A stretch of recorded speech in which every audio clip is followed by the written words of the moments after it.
screens, it's a plot to drop the IQ. Fighting amongst each other over rumors that don't like you. Prefer us trapped in melancholy with the wood wands of holly. Suggestions that obliterate to camouflage the folly. Attempted mental robbery, executed sloppily. The hypocrisy, this mockery, and walk the talk with me. Put the hands up to touch the Akasha, cause you know deep down there's something bigger than your wallet.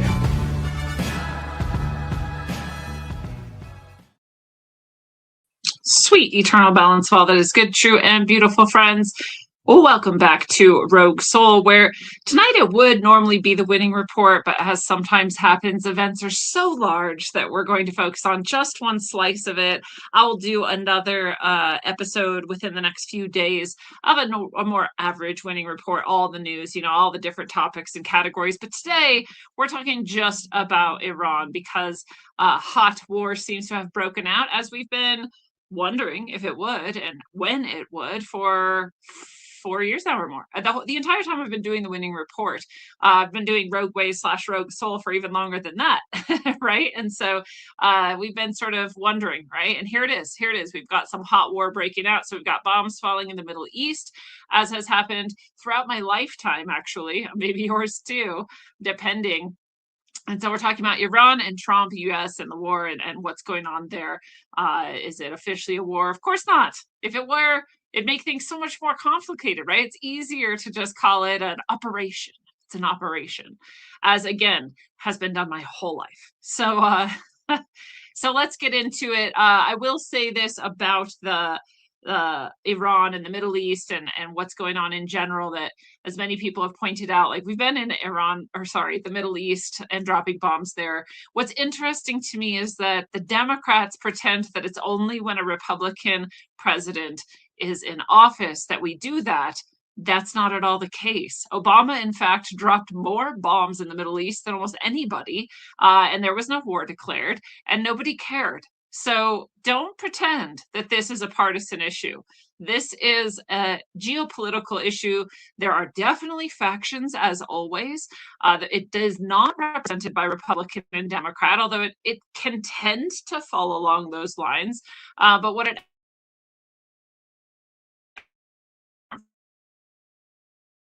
its allies versus the US and its allies.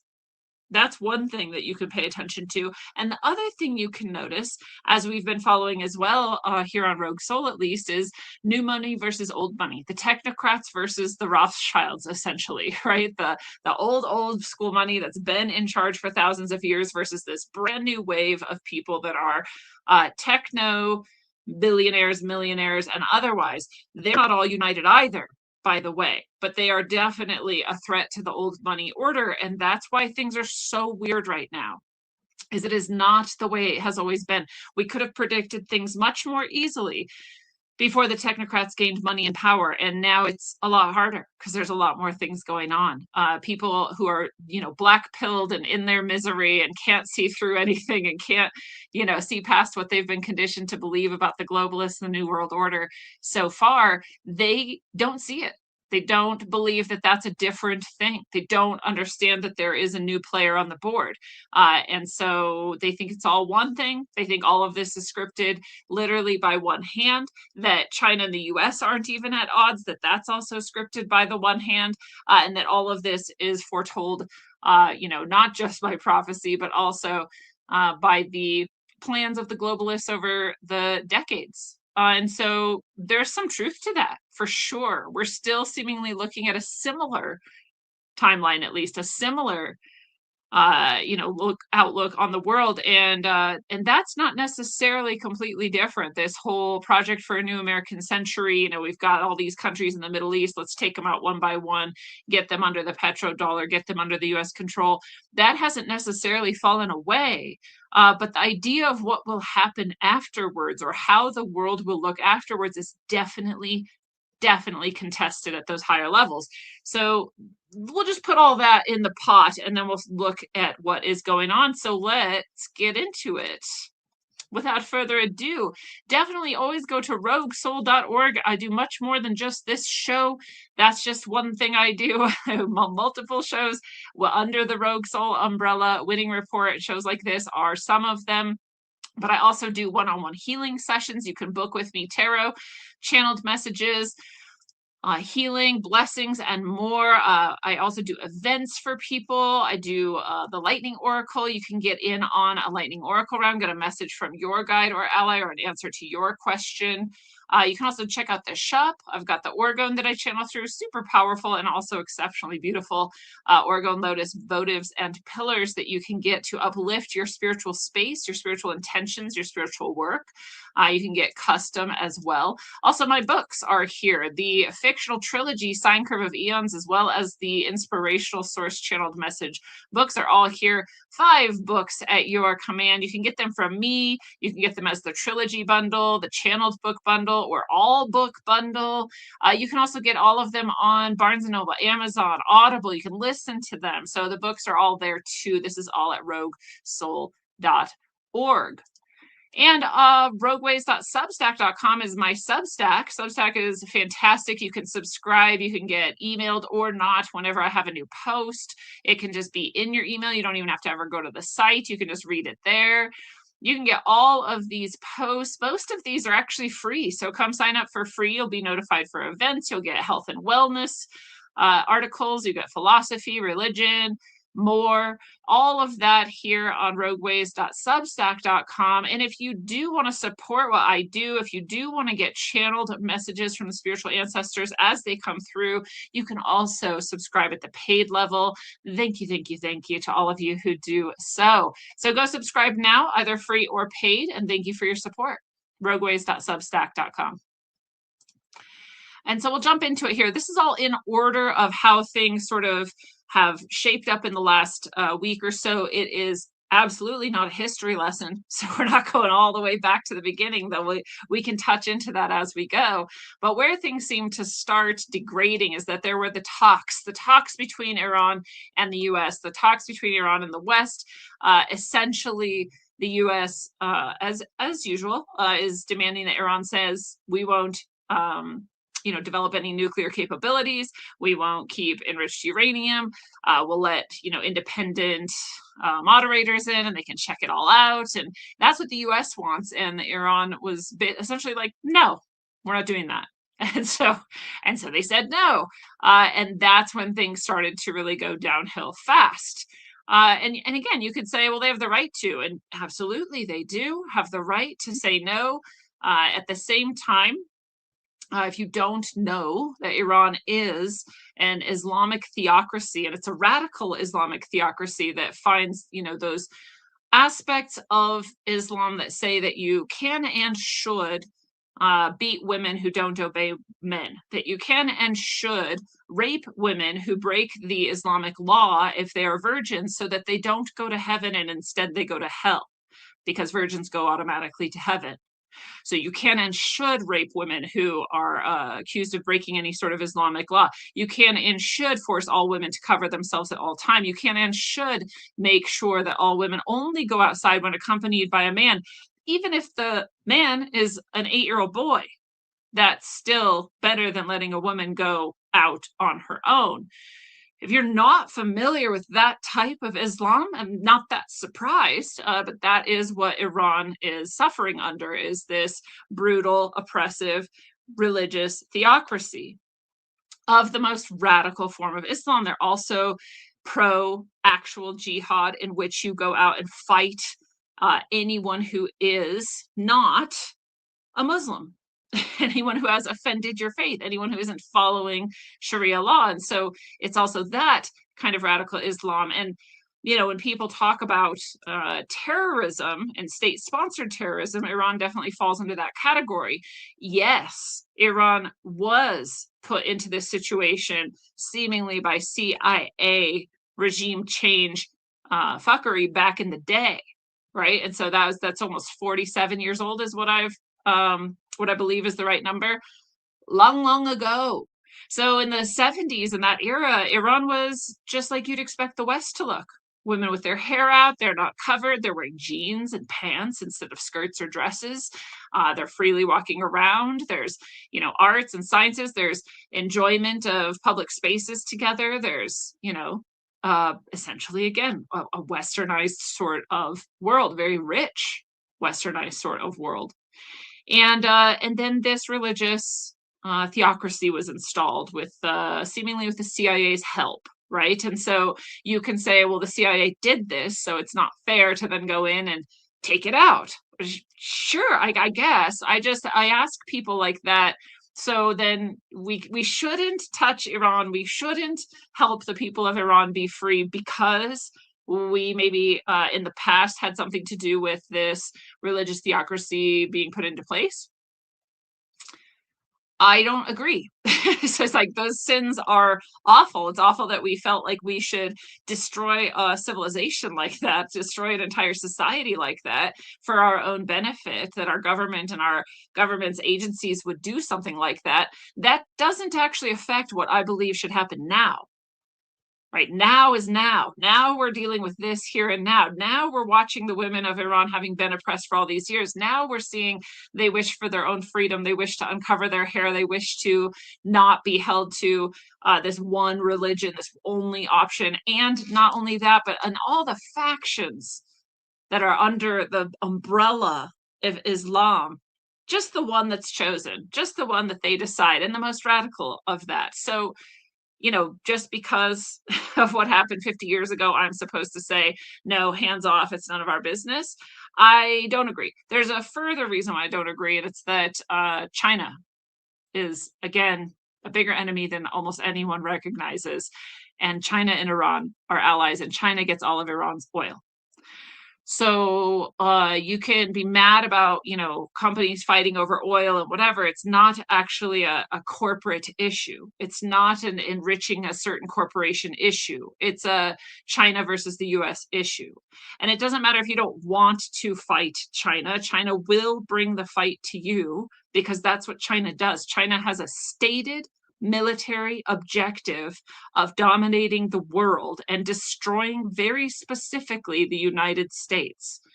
It's not like a casual, oh, I wonder how they feel. That's their stated military objective.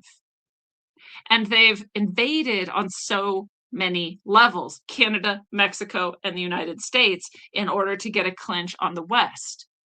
So when we went into Venezuela, we took China's oil away from them. When we went into the Panama Canal and reoriented things there, we took China's access away from them. And when we're going into Iran, we're taking China's oil away from them. And no one here is mad at the Chinese people. The Chinese people also tend to hate their government and not be able to say so because they get raped to death in underground torture chambers where they're never seen again if they dissent. China's as evil as Iran governmentally. And the people of Iran and the people of China both deserve to be free. So we can bitch about corporates and we can bitch about the money, we can bitch about Israel all we want, but we still have to answer the question, what do the people of Iran and the people of China get? And can we help them? And yeah, it'll enrich some people in the West. And yeah, it'll also benefit Israel. But yeah, it'll benefit the people of Iran. So it's a win-win-win. There's nothing not win about this situation. So this is how it goes. Okay, so I was like, we're not getting into a history lesson, and there we went. Let's get back to the events. The Pentagon's kamikaze drone unit then said they'll participate in looming Iran strike. So as the talks disintegrated and Iran said no to the agreements, these kamikaze drone units agreed to participate. I'll also mention there's this account that even some really big, influential, usually quite intelligent Twitter account holders retweeted that is a completely fake account that's written by AI and just makes things up that aren't true. And this account that's been retweeted millions of times was ostensibly a person who participated in the talks between the U.S. and Iran, and that Iran agreed to all of the U.S.'s demands, and then the U.S. said no and bombed them anyway. And that's absolutely bullshit. You can see it debunked any way you need. If you were someone who fell victim to that, As soon as I saw it and everyone retweeting it, I was like, this doesn't even sound accurate. I mean, like, I have no rose-colored glasses on. I have no doubt that that could happen. And I also, it reads as though someone's writing a novel, and that's not how real people talk. There's too much metaphor and symbolism and like rich language in this for someone to have actually sat down and written it in a state of what you would be like depression if you had worked that hard at peace and then it fell apart. And yeah, that's how I found out that it's absolutely not real or written by AI. But all these big people were retweeting it like it's real because they want to hate the US. They want so badly to make the US the bad guy that they'll retweet AI slop because it suits their bias. So I highly encourage you all to think the same way I do, which is to stop and say, is this real? And then to actually evaluate what are the pros and cons, what's good and bad, who's at stake, what's at stake in this, instead of just defaulting to US bad. Everything the US does is bad. Everything a corporation could ever do is bad. Everything is bad because I said so. Like, grow up, dude. I don't care what you believe or don't believe. Be anti-war no matter the stakes all you want. I support you. Be anti, people being killed in the midst of wars that are absolutely going to enrich some people who are already rich. I support you. Don't pretend that everything the US does is evil, and don't pretend that everything Iran does is good. Don't pretend that everything that benefits Israel therefore makes everyone else Israel's lapdog. These things are childish. They're childish ways to look at the world. So Pentagon says they'll have kamikaze drones. Okay. Right at this moment, we had OpenAI actively pursuing classified deals with the Pentagon to deploy its AI models in military environments. This is because Anthropic refused to meet Defense Department requirements. And so OpenAI, Sam Altman, stepped up and confirmed that there had negotiations in order to replace Anthropic. Anthropic is Claude, I believe. I forget the company that's behind Anthropic otherwise, but that's Claude. If you know that AI, that's Anthropic. Whereas OpenAI is ChatGPT, so you probably know that too. They're different AIs, they're different groups. Sam Altman, of course, so highly questionable. Sam Altman, one of the technocrats who has clearly, allegedly murdered people who he didn't like, and Sam Altman of the giant eyeball scanning shenanigans that went on all over the globe not that long ago. People get up and get their iris scanned to get some cryptocurrency. Just wild stuff. Sam Altman of OpenAI, which also perhaps released actual general intelligence onto the market, not even onto the market, just into the world environment sometime last year with Q-Star. You can go watch my episode on that if you don't know what I'm talking about. That OpenAI, that's Sam Altman in talks with the Pentagon in order to provide the military its AI needs. Quite interesting to happen right at this moment. We then had Trump come out and say the left-wing nut jobs at Anthropic have made a disastrous mistake trying to strong-arm the Department of War and force them to obey their terms of service instead of our Constitution. Their selfishness is putting American lives at risk, troops in danger, and national security in jeopardy. Therefore, I'm directing every federal agency in the United States government to immediately cease all use of Anthropic's technology. This is a hint behind this Iran, China, Israel, US, conflagration, that there's way bigger things going on. And this is the story almost no one's going to talk about, is the AI wars. They're already here. They're battling for supremacy, but the humans behind them have agendas, and they're battling for their agendas via their AIs. So, Sam Altman's agreeing to, demand, be for the Constitution, like not have their own sort of leftist or otherwise agenda on top of how things are going, what their AI does for the government or doesn't do. And so that's what we know so far. And like this says, Anthropic was aiming for some sort of leftist agenda. Who knows what? Who knows what the demands actually were? Right? And you can think all you want, the US wanted them to do something evil. Oh, just as likely that Anthropic or OpenAI wants to do something evil. Don't put it all on the government. These guys all have their agendas too. So what's actually going on with the AI wars behind the scene? I don't know, but OpenAI won. OpenAI won. Anthropic is out of the government now, out of the military now, and OpenAI is in.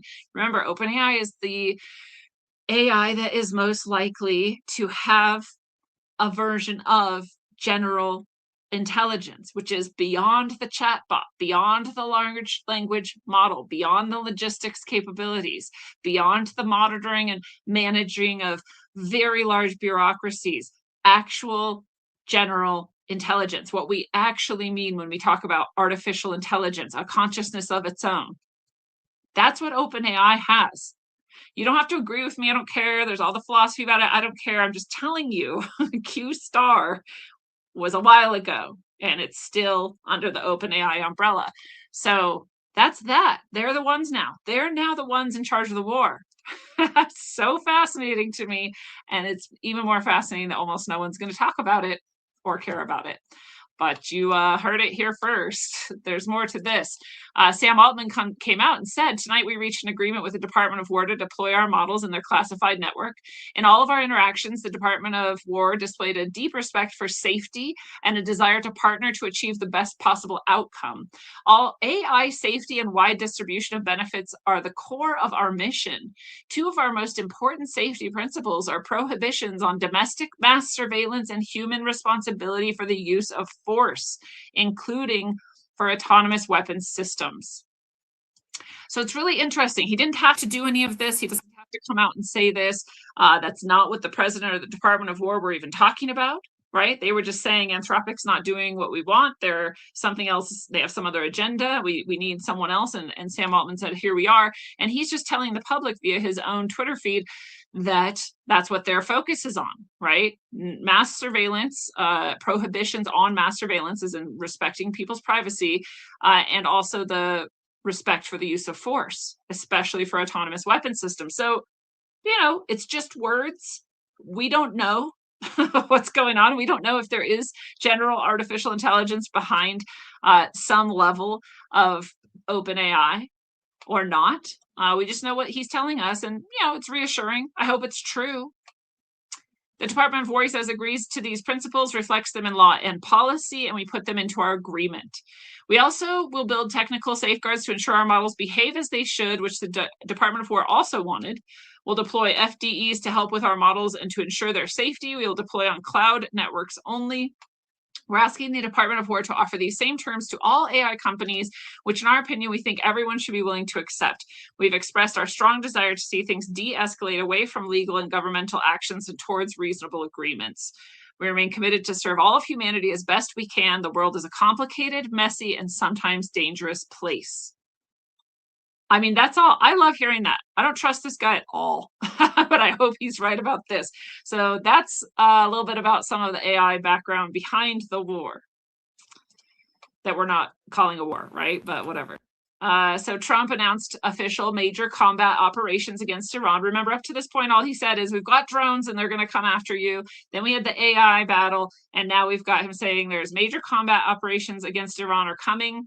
They're a vicious group of hard, terrible people. He's not wrong. Their government is definitely a group of vicious, horrible people who are deeply, deeply evil. You can't say that about most governments. You can say, I think so. I think a lot of them are evil. I think a lot of them are corrupt. But like with a government like Iran, you can say, oh, they're evil. I mean, they want to rape women so they go to hell. When the women displease them, they rape them so that they rape them right before they kill them, if that wasn't obvious already in what I said, so that they go to hell. That's evil. That's an evil government. That's an evil regime. It's an evil theocracy. It's not kumbaya, all religions are good. No, they're not. No, they're not. Okay. So then Israel struck Iran. Trump had said, you have to do it first. We're coming in to support you. You're our ally, so we can. It's essentially a legal reason for us to be in Iran. You could say all you want, you can't go to war without us. Well, you can go to support your ally. And so Israel struck Iran, so the US is also now involved. So Israel struck first. The military called this then support of Israel against Iran, ostensibly for legal reasons, Operation Epic Fury. And people love to make fun of it. They're like, "Oh, you had time to come up with this," and it is funny, but honestly, it took someone 10 seconds. Like, you just name it a thing, move on. I know there's more than that in a lot of these. A lot of times there's deep esoteric, like occult roots to these names. Maybe you can find one here too, but Epic Fury is pretty straightforward. Epic Fury. It's an ancient sort of war we've had, actually, against Iran, and it's long, long before this moment. This is just the hot version of it, the breakout moment of it. So then there was an attack on U.S. Navy Fifth Fleet headquarters in Bahrain. I used to live in Bahrain. There was often bombs going off in Bahrain. The entire time I lived there was bombs going off.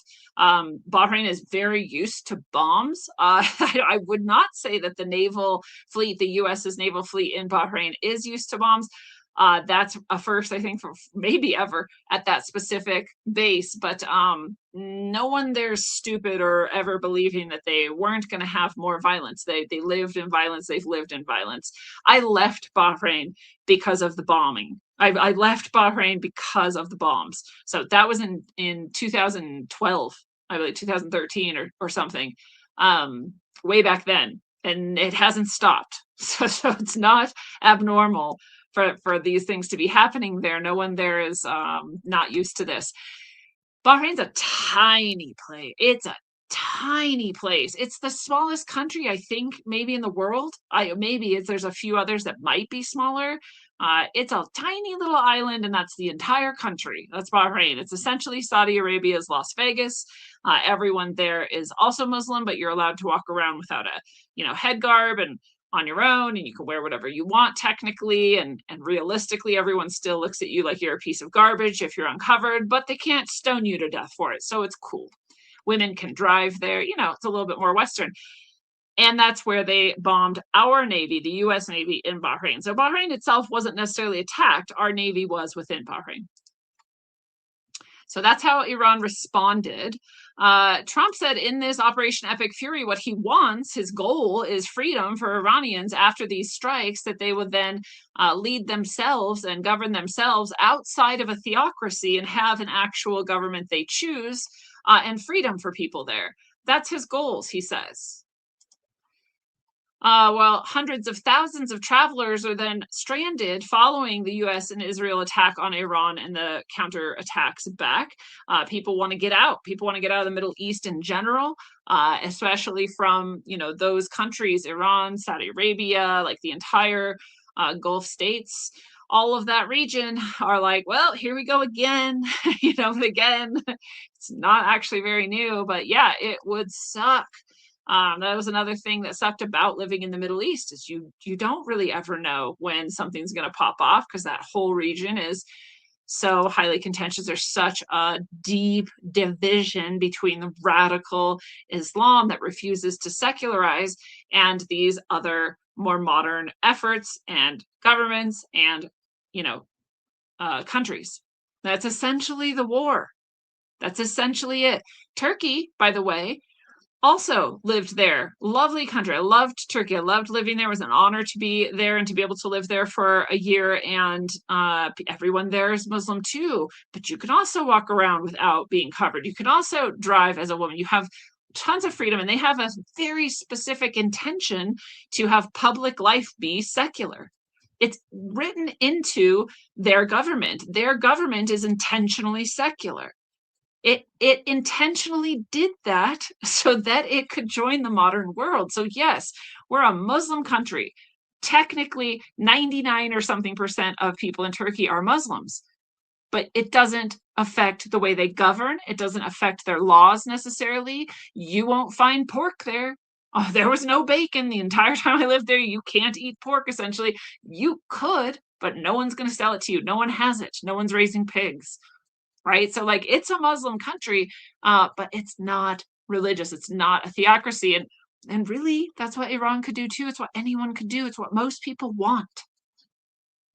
So these people are stranded in the US. It's hard to get out, sorry, in the Middle East. It's hard to get out of there right now, as you would expect, because suddenly everyone wants to go. So there's very few places left. So, you can still get out. It's just not as quick as you could on the drop of a dime at a time when war isn't happening.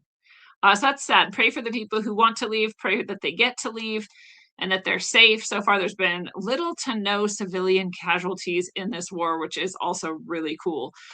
British planes went into the sky in the Middle East. Keir Starmer sent some British planes down to strike Iran too, or to join in the efforts. So our alliance is holding for now. We have some other support. It's not just the US and Israel.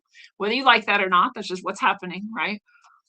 Iran reportedly then closed the Strait of Hormuz, the world's most vital oil export route. And here's where things started to get even saucier, as Iran and any other religious extremist groups in the area, meaning everything we've designated as terrorists out of Yemen or Palestine or anywhere else, they're also going to be sending anything they can to support whatever Iran is doing as it crumbles, right? Those are the battle lines. So any religious extremism, any Islamic militancy, they're all going to be supporting this. So now the Strait of Hormuz has all of that aimed at anybody who intends to go through that strait. That's that little tiny passage you can get some oil tankers through, right? So that is officially a place of high contention. So the Israeli Air Force then tweeted out, since the morning hours, approximately 200 fighter jets guided by military intelligence and the Air Force have completed an extensive strike against the missile array and defense systems of the Iranian terror regime in western and central Iran. It's the largest attack in the history of the Israeli Air Force. So Israel, using US weapons, is attacking at their highest capacity they ever have. So Israel's going real hot on that, striking targets within Iran. Then we have the US sending even more of our forces over there, especially with any of our fighter jets, any of our capacity in order to strike. And so that got hotter too. We then had all this footage coming out of Iran of people celebrating. We had cheering crowds. We had the whole highways, all these freeways, honking cars, people waving their flags, celebrating like it was Liberation Day as the Khamenei regime crumbled because Khamenei was dead. That's their religious theocratic leader. Khamenei, one of the most evil people in history, Trump says, and I agree with him, no matter who put him there or why, no matter how he ended up there, still true, one of the most evil people. Trump said this is not only justice for the people of Iran, but for all great Americans and those people from many countries throughout the world that have been killed or mutilated by Khamenei and his gang of bloodthirsty thugs. He says he was unable to avoid our intelligence and highly sophisticated tracking systems, and working closely with Israel, there was not a thing he or other leaders could have done. They've been killed, and he's dead now. Charlie Robinson, on when we were doing Day Zero, this most recent episode, you can go check out if you like, he said, do you think this is all sort of staged? Do you think that essentially Khamenei and his regime were told, like, we're going to kill you, or you could just step away and pretend to have died? And, do you think that could happen? Sure. Yeah. Why not? Don't care, because officially he won't be in charge anymore. So he's either dead, or he has, taken the Osama bin Laden route, right? Or we pretend he's dead, and who knows what actually happened to his body. I'm sure he's dead. I just don't think. I think he probably died before we said we dumped him into the ocean for no reason, right? He's probably dead way before then. He was apparently suffering from liver failure or cancer or something, right? So yeah, I'm sure he was dead long before then. He's dead, and yeah, people celebrate. People celebrate. People celebrate. Yeah, people are like, well, some people aren't celebrating. Well, of course. The people who are radical Muslims who like to rape women so that they go to hell, they're not celebrating. No, they're not. The people who had power under this brutal regime are not celebrating. That's for sure. Leftists aren't celebrating, which is insane. But everyone else with a heart and a conscience and any concept of what it means to live in Iran under this regime is celebrating. I cried. I cried happy tears thinking about all of those women who have the potential to be free now. That is a stunningly beautiful thing. And if you can't be happy for that because you hate the US so much, God have mercy on your twisted, fucked up heart, dude. Like, get a fucking grip on life. You can hate the US all you want. You can hate corporations, you can hate capitalism, you can hate bombs, you can hate war, and you can still celebrate that women of Iran might be free now. You could do all of them at once. You don't have to lock yourself in a shitty little box of misery. Just break free, bro. Like, come on. Just fucking break free. Jesus Christ. So super happy, beautiful thing to have happened that that guy is dead, or at least will have to be gone as though he were. So his daughter, his son-in-law, his granddaughter, they were all killed too. I think actually more than that was killed. A lot of his family was killed. This is, again, something that perhaps seems really dark and twisted. You know, they didn't do anything. If you've been supporting this regime, if you've been supporting this man and all the things that have happened, yeah, you've done something. This is Iran's own state media that's reported these things. I know at the beginning people were like, "Oh, the U.S. just says whatever it wants." Like, yeah, true, propaganda is crazy, but no, they're all dead. You know, is that the best or not? It's up to you. They're dead. We also have this, reminder from someone who says, the leaders in Iran didn't follow the Sharia law that they enforced on their people. They only enforced it on their people and used it for power and control. This is the wedding of Ali Shamkhani's daughter, one of the most powerful men in Iran. She walks in wearing a Western-style dress, no hijab, full makeup. And meanwhile, across the country, women are beaten, jailed, or worse, just for showing a few strands of hair. We had that example of that woman not long ago. Had literally just a tiny bit of her hair was showing, and she was stoned and later murdered because she showed a tiny bit of hair. Whereas here is the leader's own daughter, full hair, full makeup, full Western dress, cleavage, tits out, and that's how it is. So again, if you think these people, oh, they have a right to have their Sharia law. Oh, they have a right, but they don't have a right to enforce it on other people. And especially when they're not actually following it themselves. These are evil, evil people. It's not about respecting cultures or not. It's about freeing people from evil. We also have this bombing of a school, allegedly. The regime in Iran has actually confessed that the IRGC mistakenly bombed an Iranian school yesterday, killing many children. To the legacy media and pro-regime influencers who peddled your fake news, retract and delete. This is someone from Iran, allegedly. A lot of the people who seem to actually be from Iran are saying this. It seems like Iran themselves actually said so. Do I know? No. Do you know? No. Neither of us knows for sure. But I want to at least bring this forward because this is one of the things a lot of people, again, are just jumping right into. They're like, look at the US and Israel bomb this school. These evil, bloodthirsty people. And again, I'm like, maybe. I mean, war is crazy. It is totally possible. But it's also possible that this is true, that actually it was Iran who did this or a mistake from one of their allies. Who knows? You know what else is possible? That no school got bombed and nothing happened. That's also possible. You and I, we don't know. So no, we don't. And I don't know who did or didn't bomb the school or if it was bombed at all. So let's put that under who knows. Who knows?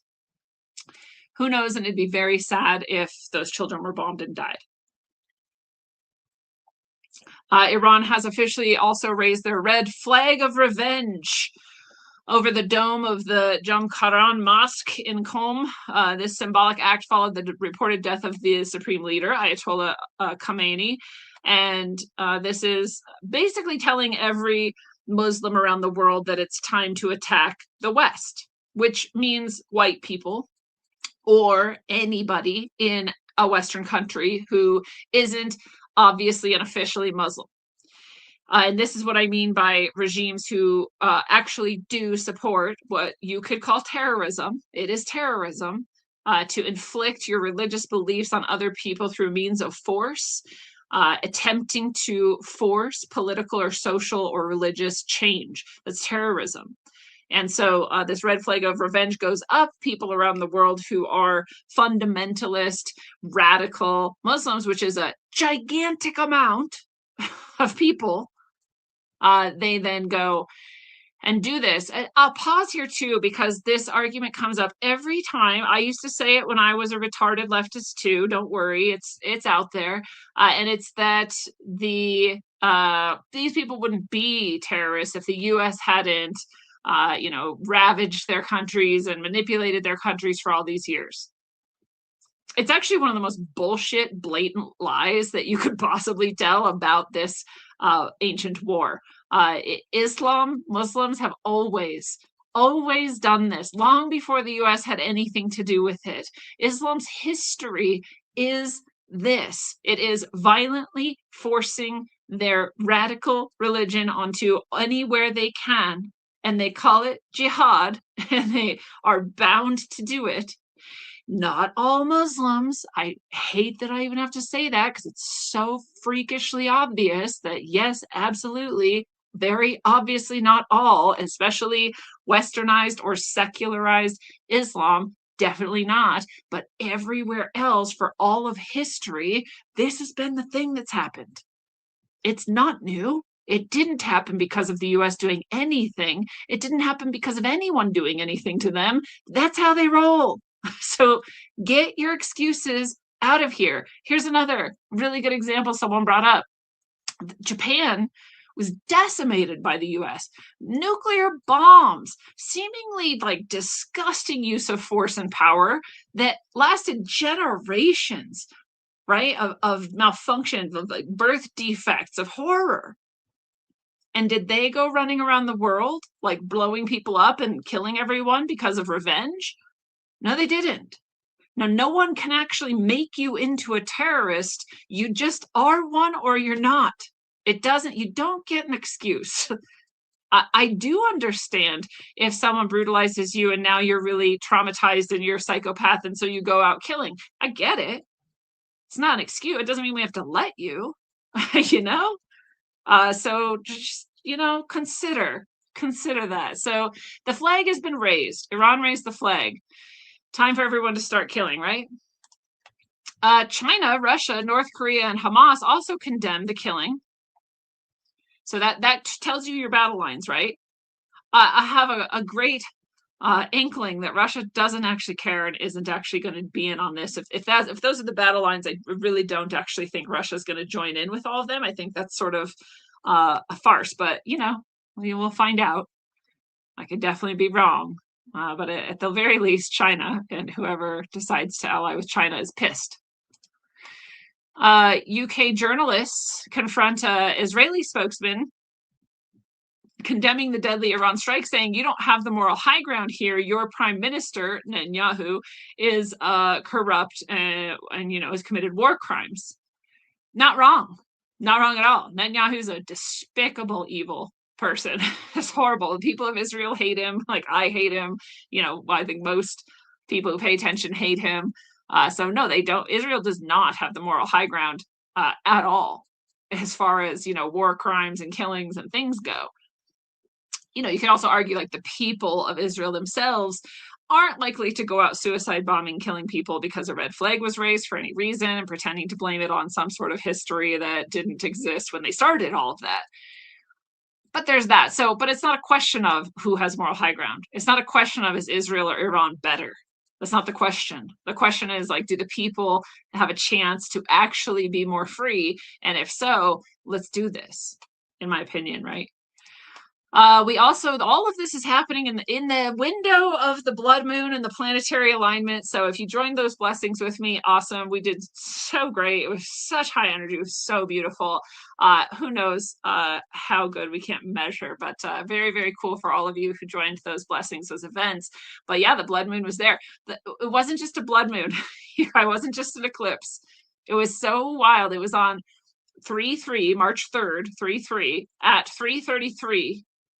Right, so we've got all those 3/3 there. So we know that like these are the numbers, right? These are the people who do rituals and the things, and the people who tend to pull the strings of the world. It looks like they like those things. Well, those same people, it was a holiday, and it was Purim, and so many things happen during Purim. So you could predict this type of stuff, like a war will break out, and this and that, and again, it's what makes people say, like, we're doing this at the behest of Israel. Well, we benefit from it a lot. So, again, because we've cut off China another massive amount of fuel for them, that benefits us directly. Yeah, people are like, how does it only benefits Israel? Well, no, it benefits the people of Iran and it benefits us.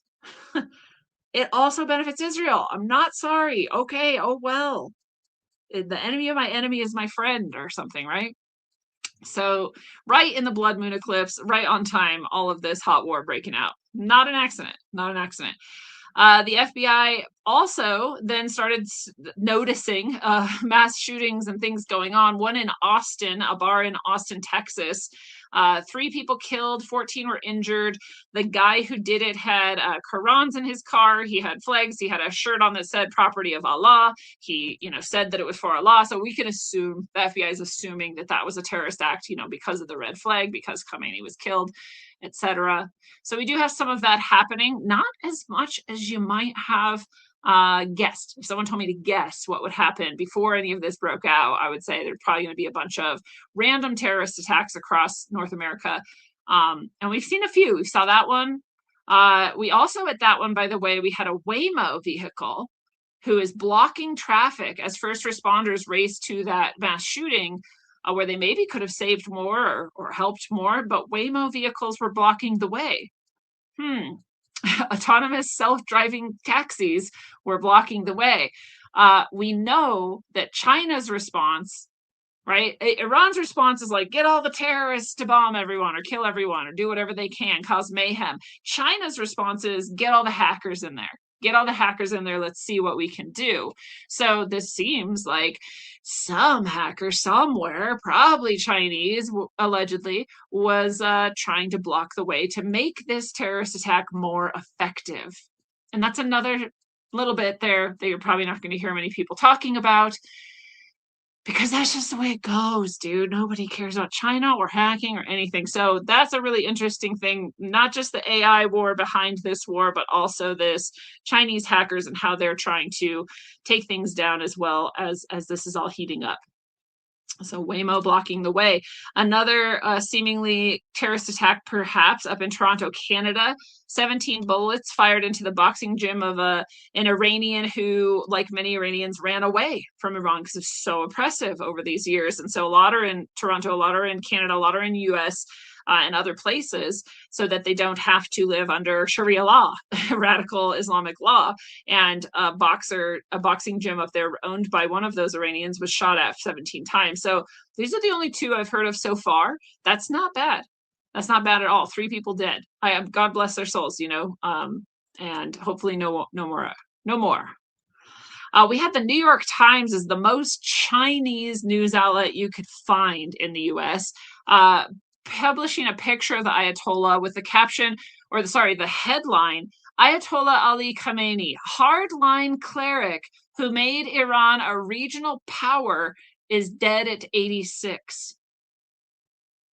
Like, could you misrepresent someone more? I don't know. Leading some to mock this cover with a picture of Hitler and the headline, Führer Adolf Hitler, dog-loving artist who made Germany a world power, dead at 56. And it's just as ridiculous. It is exactly the same. Those are the same headlines. You're like, this guy who made a country of rape and stoning and oppression and just deep corruption. Oh, he's just a hardline cleric who made around a regional power. That's all. Poor guy. Like, come on. You can't not see this anymore. You can't not see this anymore. Why are our own newspapers in the US publishing that? What is that? Who is it that benefits from you thinking that Khamenei is a good guy that should have stayed in power and that Iran should stay under this brutal theocratic regime. Who benefits from that? It's not you. It's not your country. It's China. Trump broke his silence on the U.S. troops that were killed in the Iran war, confirming that 3 U.S. service members were killed. He stated they're great people, acknowledging the unfortunate reality of ongoing losses. Yeah, people are going to die. God bless them. Barack Obama, however, back in his time of bombing the Middle East to pieces, shipped $1.7 billion in cash to Iran. Pallets stacked high, flown straight into Tehran right before he left office. I barely remember that back then. Barely, almost no one talks about those things. You're like not allowed to criticize Obama back then. You're still not allowed to today. He is definitely the left's Black Jesus, and he is sacred. But here, why would you ship pallets of cash to Iran? $1.7 billion. Interesting, right? Very interesting. Who's on whose side here? Who is on whose side here? And Obama, who is also allegedly one of the worst and most devious, implicated in all of the child sacrifice, pedophilia, pedivore, Moloch, all that, Pizzagate, Epstein stuff. Why is he shipping $1.7 billion to Iran? What do you get out of it? Lots of conspiracy theories around that. Makes you wonder, right? What's actually going on? What are we potentially shutting down aside from just a theocratic, brutal regime if we are able to do that in Iran? Who knows, right? Keep your mind open. Iranian state TV networks have reportedly been hacked. Yeah, China's not the only one who deploys hackers. With broadcasts interrupting to show President Trump alongside a message urging the Iranian public to rise up. He said, this is your chance. You might not have another one for many, many, many generations. So he's encouraged. He's like, yeah, we're taking out the people who have oppressed you all these years. You have to stand up now and do something about it. And it is a massive amount of people who would like to do away with that regime, and a lot more who would also like to, but can't say so because they're afraid they're going to be tortured to death. Because those people are still there. There's still people there upholding that theocracy just because a bunch of the leaders were taken out, and entire networks of those leaders taken out. It's still potentially going to go back to that if we can't get people to take care of themselves. You can't actually do it any other way. People have to do it for themselves, right? So interesting way to do that. Hack it into the TV messages. They're very 2026. And then we have a CBS reporter in Austin, and he's in front of a very pro-Iranian freedom protest. It's all of these people with U.S. flags, Iranian flags. It's mostly Iranians and some other Middle Easterners who have left that region because of the oppressive theocratic regime. And he's there on this news story, and the cameraman says, oh, we have to get out of here, pan away or whatever, because they don't want us to focus on this. And the reporter looks at him like, what? It's right here behind us. Why wouldn't we focus on reality? It's right here. It's happening right now. We're here already. And he says, we're going to do it anyway. And good for him. And he's probably going to get fired. But again, just like the New York Times, you have to ask yourself, why is your media refusing to show you anything that does anything but support the oppressive theocratic regime? Why are they refusing to show you the Iranians who are so happy with this and welcome it? Just like Venezuela, they only wanted to say, oh, how horrible of the US and how dare they and how bad and all it's none of their business, and refuse to show you the hordes of people who are celebrating Maduro's capture and that their country might actually get better. Celebrating it. Same with Iran. Why won't they show you that? You at least have to ask and wonder. Because they don't serve you. They serve China. It's so obvious, but people still don't see. So there's that on camera, caught on camera. They don't want us to focus on this, and him being like, okay, well, oh, well, we're gonna. Good for him. Pretty cool. Hezbollah officially joined the war against the U.S., supporting Iran, as they would. Pakistan also has a lot of hardline radical Muslims, so there's a lot of riots going on in Pakistan against, again, the red flag was raised, so they're like, all right, let's do it, let's go. And so at least 20 people have been killed in those riots in Pakistan. East, also beyond the Middle East, people are in on it.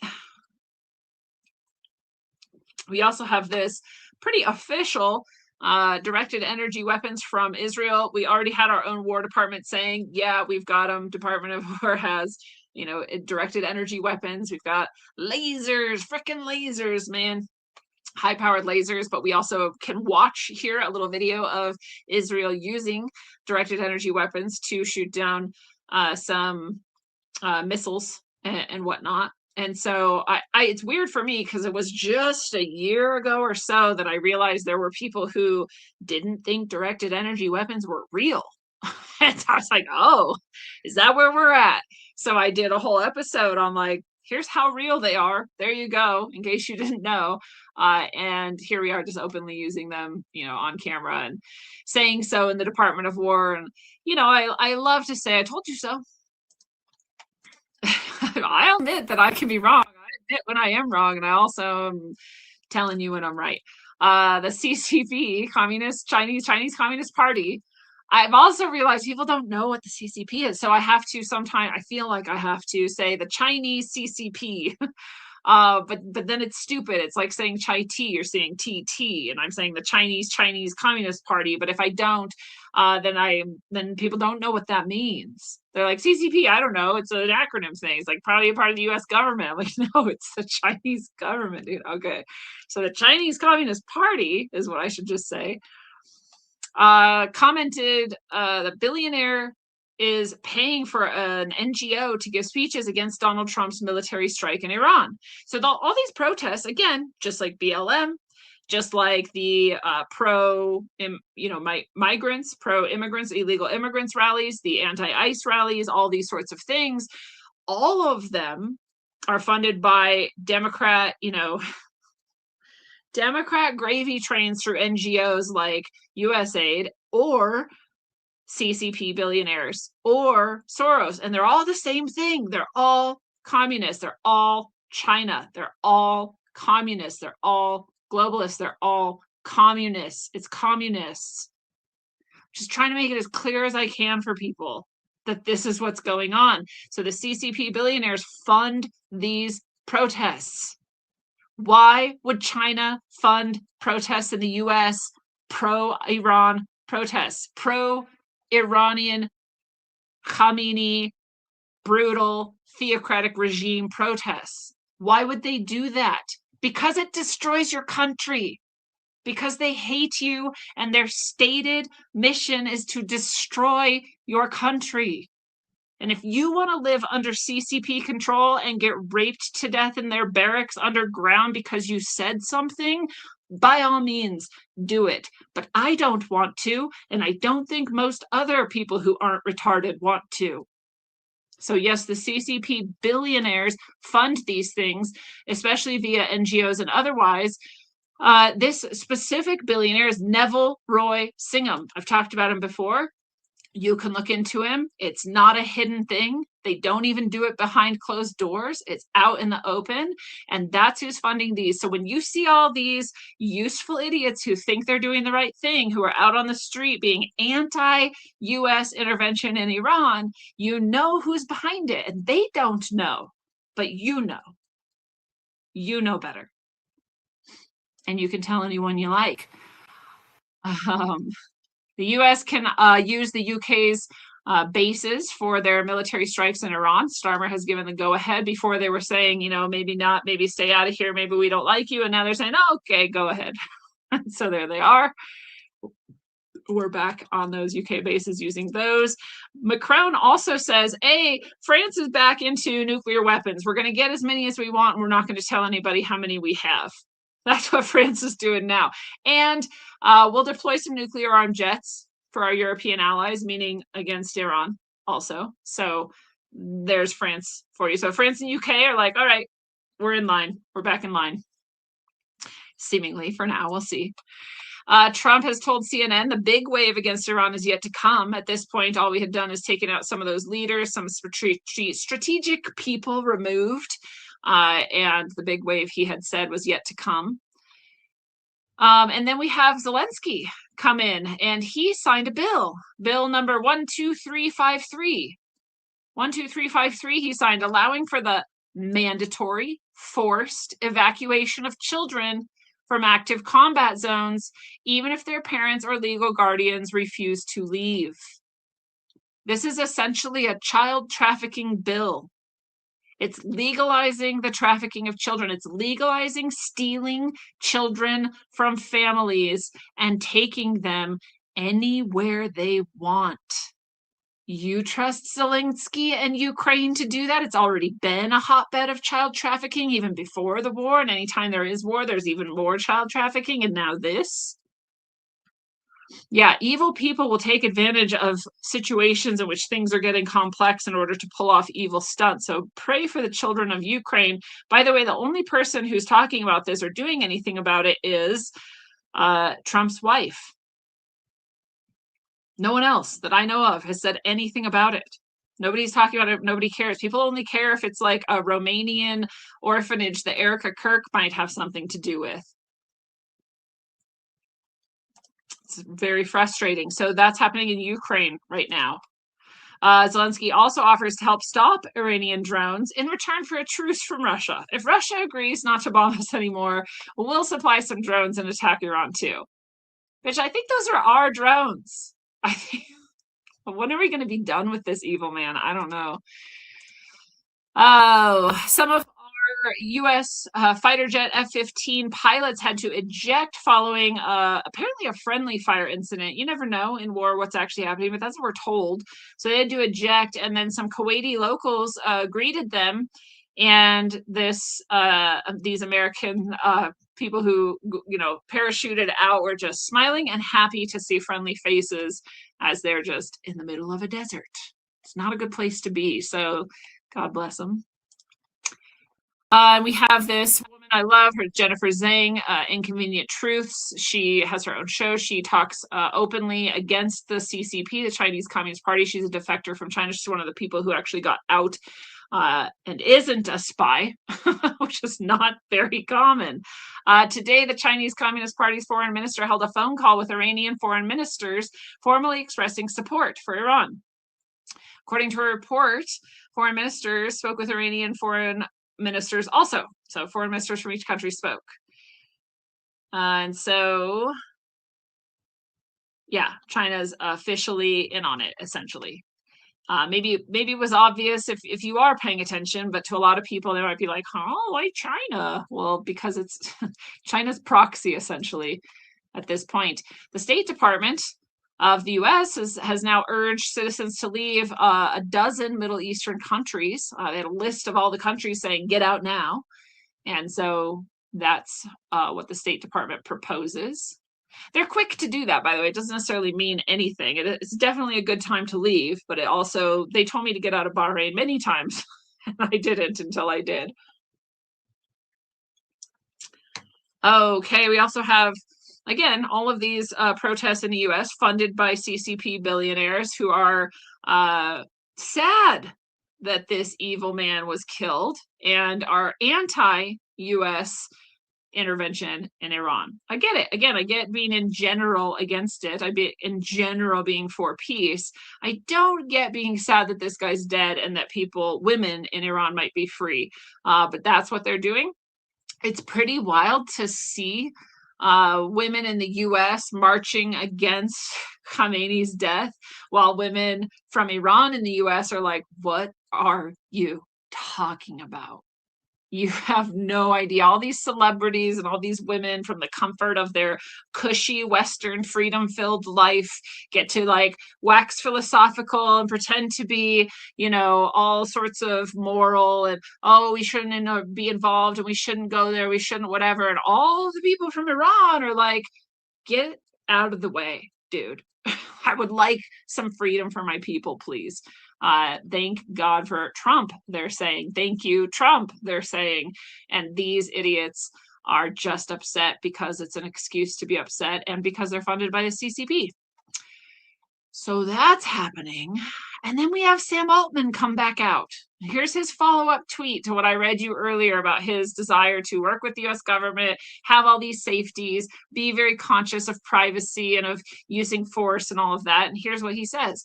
He said, I'd like to share this, which I wrote after thinking a little more. There's a lot we'll talk about in the coming days, but since this is one of the first real deal decisions we've faced, I wanted to share a few things that have been heavily on my mind.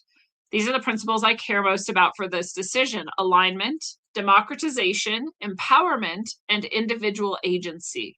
This is good to hear. I'm not opposed to any of those things. He says the democratic process must stay in control. We must democratize AI. OpenAI should not decide the fate of the world. No private company should. We should work with governments and make sure individuals get increasing power too. He said things are moving so fast, we need to urgently educate the world so the democratic process has time to catch up. He says one of our most important strategic decisions was the principle of iterative deployment. In particular, the key element required for democracy, such as protection of privacy, must be defended by all of society. I believe that as some of the creators of this new technology, we deserve to and are obligated to have a loud voice about the risks, pitfalls, and benefits we see. I think we're heading towards a world where the relationship between governments and AI efforts is critical. This will be difficult, but it has to happen. I don't see any good future where we don't get there. There should not be games and fights in the press like this. Drastic government action should be avoided. I think there are real dangers coming to the world, and maybe pretty soon. I tried to put myself in the mindset of how I'd feel the day after an attack on the US or a new bioweapon we could have helped prevent. Very, very interesting. He's basically essentially responding to people who are like, you're just helping, evil US empire take over the world. Right? And he's trying to say, look, I actually really care. Do we believe him? Is it real? Like, it's all up to you. But I'm just saying he's had to say this for that reason, right? And saying like, look, these are my principles. This is what I hope for the world. And we have to all get there together. So I'm doing my best. Maybe he is. Maybe he is. I don't know. He's not wrong, though, about that statement that we do have to all do it together and be more educated. And oh, God, are people not educated about it? Rather, they're not intelligent about it. Some people are overly educated about it, which means indoctrinated heavily and unable to think. So there's that problem too. So that's what he said just a couple days later, and just yesterday actually. So now we're catching up to sort of more real time, right? And now we have the US right after all this AI stuff, right after all these attacks and drones and all these things and the directed energy weapons and all of this stuff. And they released this. Oh, sorry, that's old. I'm moving past that then. Never mind. Let it go. So somebody put that out right at the same time, and I thought it was new. It's not. In fact, I think we've already talked about it. So anyways, okay.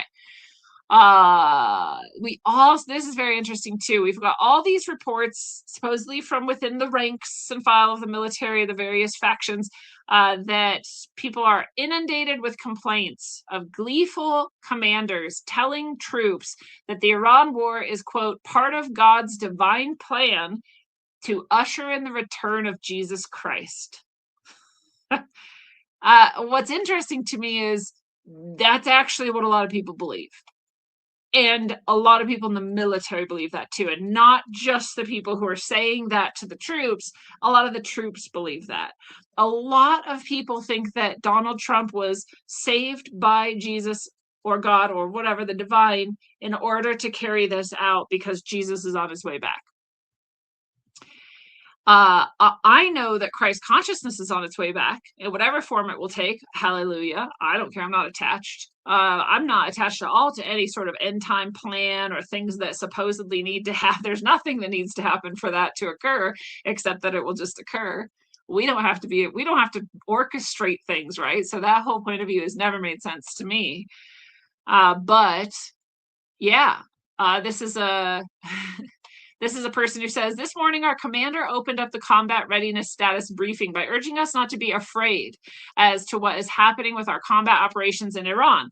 He urged us to tell our troops that this was all part of God's divine plan, and he specifically referenced numerous citations out of the book of Revelation referring to Armageddon and the imminent return of Jesus Christ.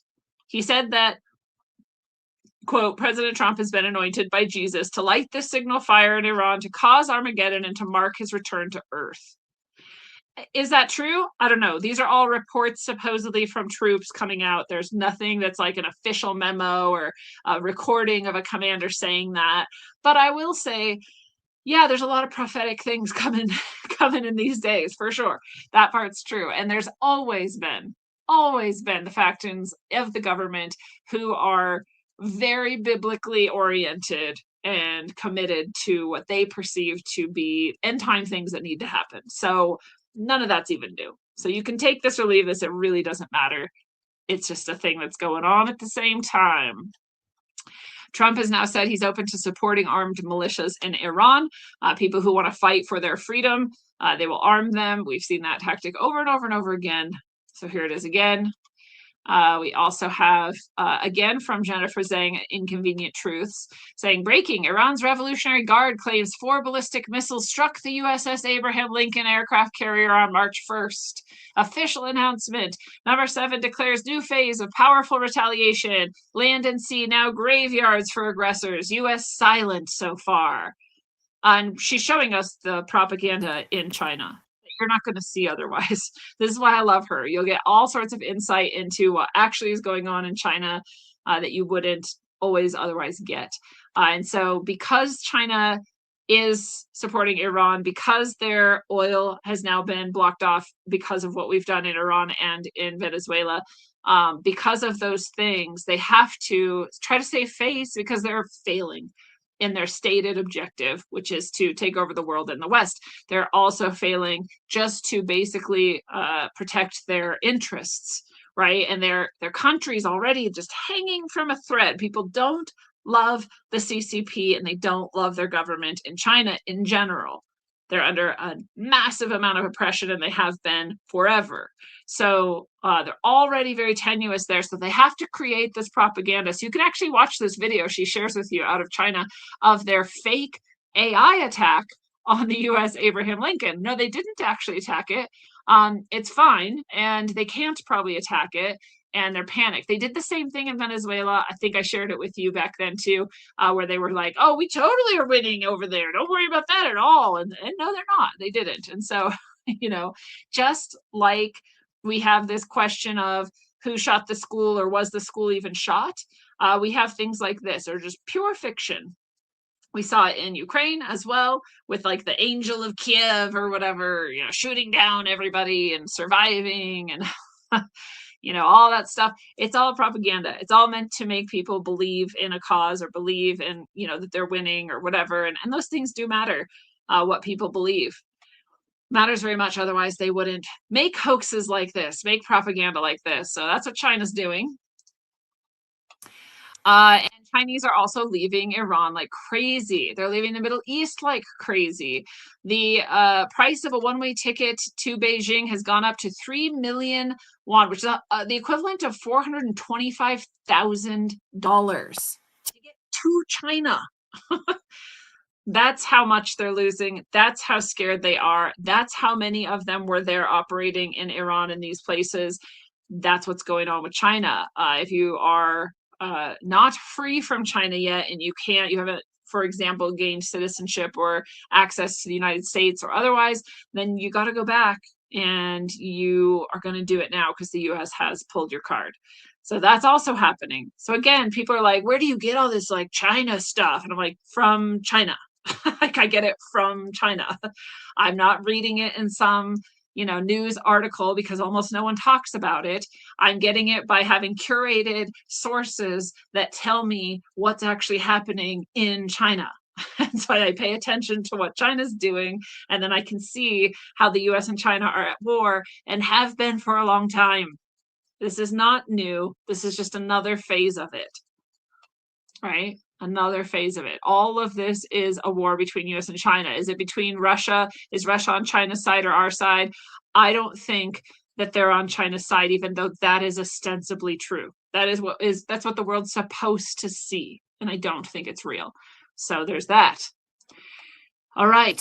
So China is panicking. This is from Zero Hedge. This is the only other place I've seen any US based reporting essentially that is looking at China. And this is from Zero Hedge. They said China panics, urges ceasefire to reopen the Strait of Hormuz as Beijing is addicted to cheap Iranian crude. So first they were like, we'll fight you. And then they were like, fuck, we're not going to be able to fight you. We'll make propaganda against you and we'll beg you to not do this. They're begging Iran to not do this. They're begging Iran to give up, to say we surrender and leave the Strait of Hormuz open so at least China can keep buying some oil. I feel sad if Chinese citizens and people are going to be negatively affected by how little fuel is coming into China now. I do. I hate that. It's a complicated world, but it would be cool. It would be cool if they just stop and the fighting is just over. There's no more theocracy in Iran. It's a secularized state now, and they can sell oil to China if they want. That'd be great. Everybody's happy then. We'll see what actually happens, though. The U.S. is considering naval escorts through the Strait of Hormuz so that oil tankers can still get through. That's something that might happen. The UK has now deployed HMS Dragon in Cyprus, so they're coming to the area too with their big guns blazing. Trump is threatening a full trade embargo after Spain's refusal to be complicit in the Iran attacks. If you want to state it that way, they're saying, no, we're not going to help. And so Trump's like, cool, you're not our friend then. That's how that's going. And again, for another bit of dose of how many people in Iran are happy that this is happening, in the past few hours, hundreds of Iranian university professors and tech experts have signed a statement declaring the constitution of the Islamic Republic illegitimate and calling for the immediate transfer of power to the people, while also endorsing Prince Reza Pahlavi's democratic transition plan. So these are people who are pro the U.S. having killed off Khamenei and his people. They're pro the theocracy falling. They are pro removing that illegitimate constitution of the Islamic Republic, the theocracy, and reinstating a secular republic. And they've even proposed Prince Reza Pahlavi. Many people have, and yeah, we'll see again what actually happens. But again, tons of people, actually of Iranian descent who are pro this intervention. Okay, we've also got Iranian drones have struck the U.S. embassy in Saudi Arabia.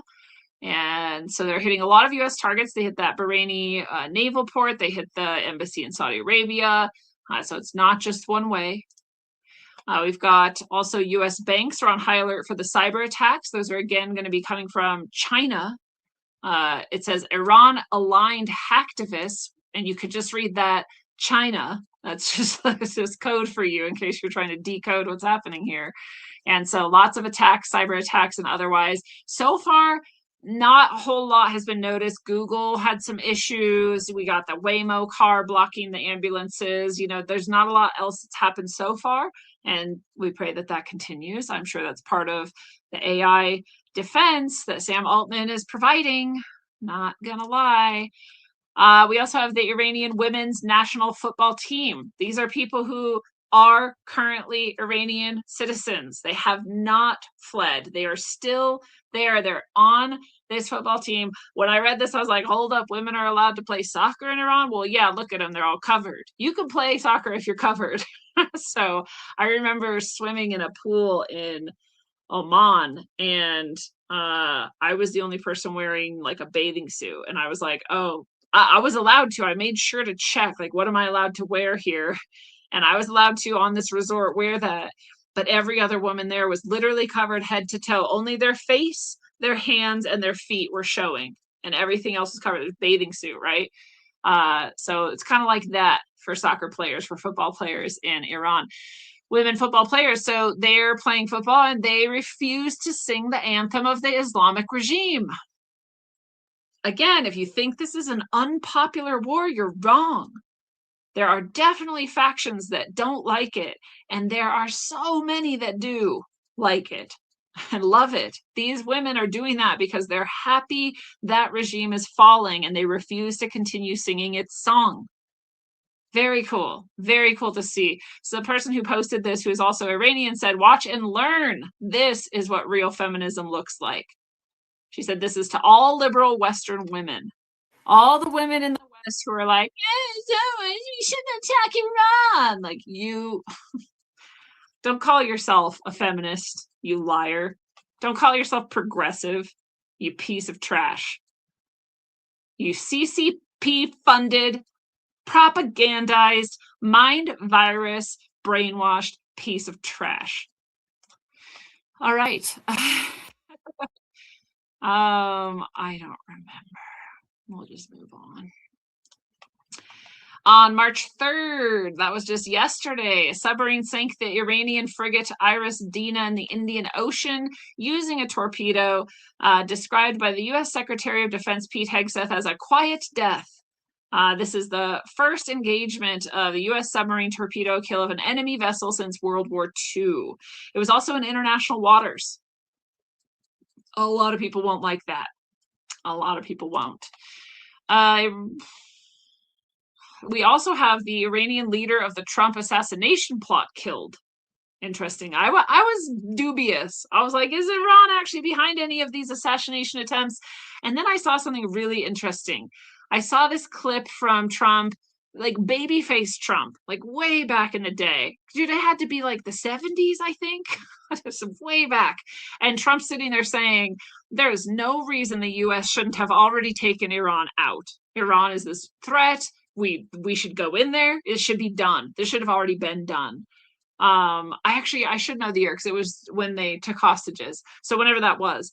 And that's what he was saying way back then. We also have plenty of clips of him saying, even prior to 2016, I'm going to take Iran out. Iran's going down. This is what he said. So all these people who are like, Trump didn't run on this. His whole base has been betrayed. How is this America first? He's been saying it all along. He's been saying it for decades. And he's been consistent the whole time. So anyone who feels betrayed by him wasn't paying attention. You can hate him. I don't care if you like him, hate him, voted for him, didn't, think he's the Antichrist. Doesn't matter to me. I'm just telling you, that guy's consistent. He's more consistent than any leader I've ever seen. Ever. And he's saying that for decades. We're taking Iran out. I'm taking Iran out. Iran, you're on notice. You're going down. And here he is doing it. So maybe they did actually try to assassinate him because he's the only person who was a threat to them this whole time. I was stunned. I didn't know any of those things. So that's pretty interesting to me. And yeah, maybe they did take out the Trump assassination team. I don't know. It could be propaganda. It could be true. But it's at very least very possible that it's definitely Iran who's behind some of his assassination attempts, and that he's definitely been against them the whole time. So only surprising people who don't pay attention, which sometimes is me. A Russian-flagged tanker erupts in a massive fire and sinks off the coast of Libya. So now a Russian tanker has been involved. Again, I still use, it's just a hunch, but I wonder if that's just sort of a ploy to say, see, Russia's also getting attacked and Russia's like in on it, you know? I don't know. You can think whatever you want. I'm going to sit with that hunch for a while. The Senate will now vote on war powers resolution to curb Trump's authority regarding military action in Iran. I believe that will be exactly as effective as the Supreme Court ruling against his tariffs, which won't really change anything. Just like we've done for many, many, many presidents for many, many decades, you don't ever have to declare war and you can fight all the wars you want. So have fun with that. Good luck. Iranian deputy foreign minister has said that according to Netanyahu's own words, the decision to go to war with Iran was made during the first Trump administration. As I just told you, I think that decision was made in 1970. It's just not new. So he's not wrong. Azerbaijani troops are deployed to Iranian border as the conflict rages on. So they're also joining in. And if all of this has got you tensed up and you're like, here's the end times, what are we doing? Man, you would have loved the planetary alignment blessing. You would have loved the blood moon eclipse blessing, and you're going to love the bright equinox blessing. There might be one before then. That's still a couple weeks away. Sometimes I get called to offer something somewhat suddenly. And so if you're signed up to my email list, if you're signed up to my Substack, that's even better. You'll get alerted to those things.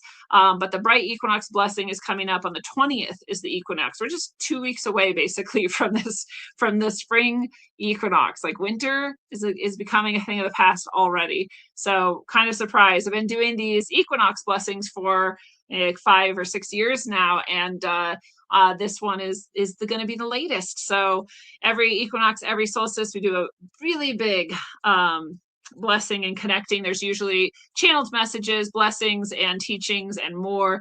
And so it's a big, beautiful group. You can come as you are. You can leave your camera off or on. It's up to you. You can participate and share things, or you can be mute the whole time. It doesn't matter.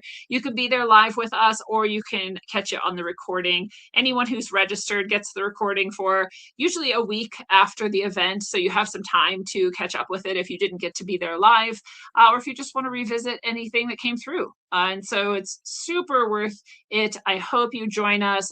Everyone who joins helps to build a brighter field of peace and goodness and all that is good, true, and beautiful to come through on earth. God's will be done here as it is in heaven. So join us at Bright Equinox Blessing this 20th. You can go to calendly.com/rogueways. You can click below wherever you're watching or listening on to schedule a session. It'll take you there. Or you can, again, stay tuned for the email or the Substack post that will also remind you to join us for the equinox. It's always bright. It's always beautiful. That, again, just this last weekend, we did the planetary parade blessing and also the eclipse blessing. And man, you just, wow, pretty intense. So if you still want to connect with those, the recordings there, you can still honor for those, register for those. It's not on the Calendly anymore. You just have to email me or connect with me and let me know, and we'll set it up otherwise, but they're still there. So you can still do it. No time, no space, right? Your soul, your consciousness, not confined by time or space. So it doesn't matter if you want to still tap into those. They're here for you. I'm here for you. You know it. And until you know it, travel well, aim for balance, and always look inside first. Mwah.